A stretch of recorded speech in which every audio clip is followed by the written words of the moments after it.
Hi, I'm Don Oshland from Jakarta International School. I'm sorry I can't be there with you in Kota, Kinabalu, and I look forward to meeting all of you at future program dates.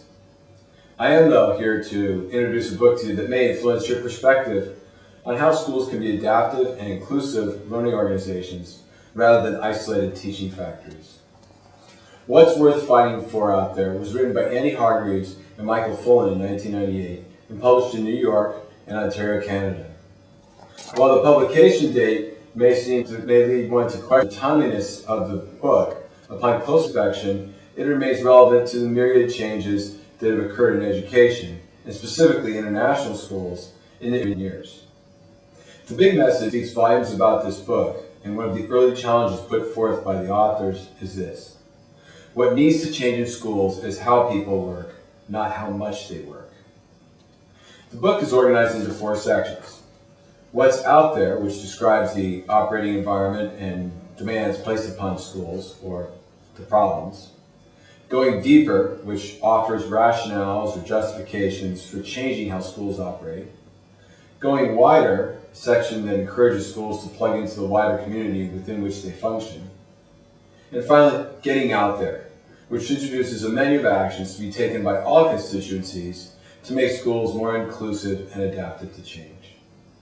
What's Out There focuses on the challenges the authors perceive in education from primarily a North American public school orientation. While this list of problems seems North American in nature, we can all see variations of the issues in our own environment. For example, the first issue is insular schools, which behave as islands by shutting out the wider environment within which they exist. Next is the increasing diversity of learning styles and cultural influences that require greater teacher and institutional flexibility.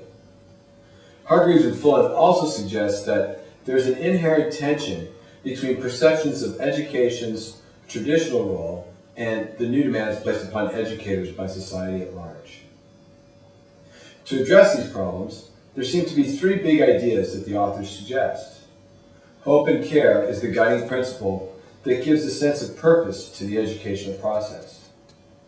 Secondly, the goal of re-energizing schools and their communities is to reculture the school to become open and adaptable.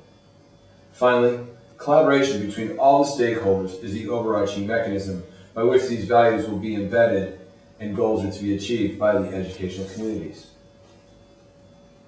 Hargreaves and Fullen define hope as unwarranted optimism and believe that this is what grounds education in its mission. To make progress towards the idea of hope, the authors speak of a new accountability that gets back to the moral basics of caring, serving, empowering, and learning. The rekindling of hope can be a crucial element in both a child's or a parent's life in terms of providing them with the motivation to continue working with the teacher who espouses optimism as well as hard work to make sure the student has every chance to succeed.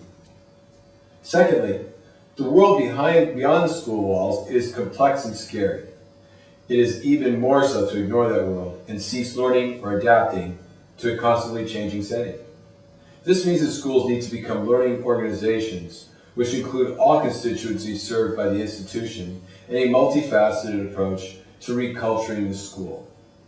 There is no one solution, as institutions have become more complicated by the increasing diversity of the communities they serve.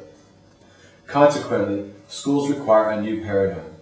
It requires administrators and teachers to adapt to the new reality and become more inclusive and collaborative in their approach to learning, both inside the institution and beyond the school gates.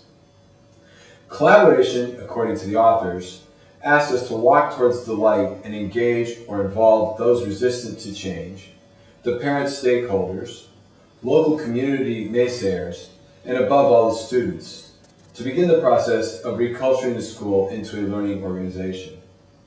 Because uncertainty and change are constants, the key is to construct informal relationships that allow the school and its constituent groups to be adaptable and responsive to change in providing the best education possible for students. Teamwork will build internal and external trust, which form the foundation of successful change. Thank you for your patience. Now, Cynthia, Peter, and Tony will be leading you through a more thorough and detailed discussion of the book and the specific applications or actions for our schools. I look forward to meeting you all and hope that you have a great conference.